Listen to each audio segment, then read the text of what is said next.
Nous lisons Matthieu, chapitre 27, verset 15. À chaque fête, le gouverneur avait coutume de relâcher un prisonnier, celui que demandait la foule. Là, je fais une petite pause parce que sur ce point, il y a une difficulté majeure, à savoir que aucun texte en dehors des évangiles ne rapporte une telle coutume. Or, si ça avait été coutumier, les Romains l'auraient rapporté. Nulle part dans l'Empire romain, une telle coutume n'a existé. Et il n'y a jamais eu de coutume juive de libération d'un prisonnier durant la Pâque. Donc, qu'est-ce que cela signifie? Eh bien, si on regarde, on voit que le mot coutume ici, éto, qui veut bien dire avoir coutume d'eux, mais il a une particularité, c'est qu'il est conjugué au plus que parfait en grec. Et ça veut dire que, ce qui est une conjugaison très rare, cela indique une action antérieure à une autre déjà passée. Donc ça veut dire que cette coutume n'était pas récente, mais qu'elle a existé avant qu'il se passe quelque chose. Et en fait, quand on regarde dans l'histoire et dans les annales, il s'agit de la fête qu'on appelle la fête de l'Ectisternium, qui avait lieu avant l'annexion de la Judée par les Romains.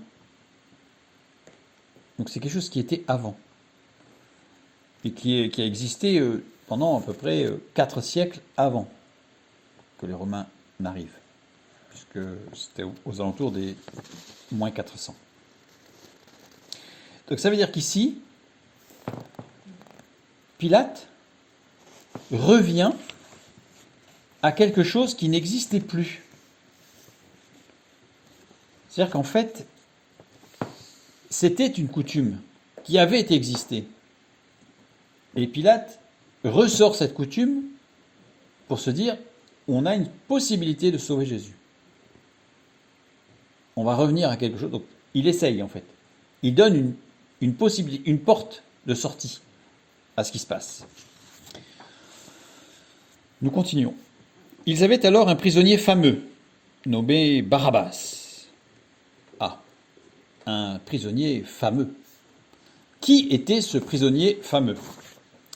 Alors, le mot qui est utilisé pour ce prisonnier fameux montre que c'est quelqu'un de connu. Et surtout, il est appelé un brigand, un peu plus loin. Du même mot que les 2 brigands qui sont cloués sur la croix avec Jésus. En fait, ces brigands, si on y regarde bien, sont nommés par un mot lestes. Lestes est un terme utilisé par les Romains pour désigner ceux qui résistent à la domination romaine. Donc c'est des opposants au pouvoir romain. Et en fait, quand on regarde, on voit que ces partisans, dont Barabbas, étaient des partisans de Jésus. Mais il s'agissait de zélotes, qui pensaient que Jésus allait renverser les Romains, que Jésus était le guerrier, le Messie guerrier, qui allait bouter les Romains hors de terre de Judée et d'Israël. Donc, ces gens-là ne sont pas très loin de Jésus, en fait. Mais ils n'ont rien compris. Continuons. Ah oui, je vais revenir sur le terme fameux, quand même. Parce que le terme fameux, c'est épisémos. Épisémos qui veut dire celui qui est marqué. Pourquoi? Parce qu'à l'époque des Romains, les condamnés étaient marqués au fer rouge sur le front. Mais à l'époque de Jésus, ce n'était plus sur le front, c'était sur les pieds et les mains. Donc il était marqué. Donc c'est-à-dire qu'il était condamné. Il avait été jugé et condamné à mort. Il était marqué. C'était un homme marqué. Et Jésus va remplacer cet homme marqué au fer rouge. Et cet homme qui a été marqué sur les mains et les pieds, Jésus a été percé sur les mains et les pieds, mais pas marqué. C'est-à-dire que Jésus a véritablement pris la place. Parce qu'il était condamné, donc ça veut dire qu'il y avait bien 3 croix qui étaient prévues. Ils n'ont pas monté en hâte, là, le matin de bonne heure, parce que Jésus était là. Non, il y avait 3 croix. Il y avait Barabbas et 2 de ses complices. Et en plus, on le voit dans Marc en particulier, mais il est parlé qu'ils ont participé à une sédition. Le mot stasis, qui veut dire la fameuse insurrection. Donc c'est quelque chose de connu. Qu'est-ce qui était connu? On le voit dans Jean chapitre 6. C'est quand ils sont venus pour faire Jésus roi. Là, c'était une insurrection contre la puissance romaine. Ils voulaient établir leur propre roi, Jésus. Et c'est pendant cette manifestation que, par accident, et c'est ce que nous montrent les autres évangiles, puisque ça se croise, Barabbas a tué quelqu'un. Il a tué par accident. Et non pas parce qu'il cherchait à tuer. Parce que le terme qui parle de lui comme meurtrier, dans l'évangile de Marc, c'est le terme phonos, frappé, heurté, mais pas dolophonia. Dolophonia, c'est un meurtre par traîtrise, avec préméditation et stratagème. C'est vraiment phonos, frappé, heurté, donc par accident.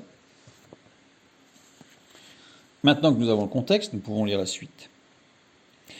Comme ils étaient assemblés, Pilate leur dit : « Lequel voulez-vous que je vous relâche ? Barabbas ou Jésus qu'on appelle Christ ? » Il faut savoir que dans les évangiles que nous avons, il y a un mot qui manque, c'est que Barabbas se prénommait Jésus. Donc Jésus Barabbas ou Jésus qu'on appelle le Messie. Et Barabbas, c'est-à-dire le Fils du Père. Et Jésus, en tant que Messie, était Fils de Dieu. Et ils savaient que c'était par envie qu'ils avaient livré Jésus.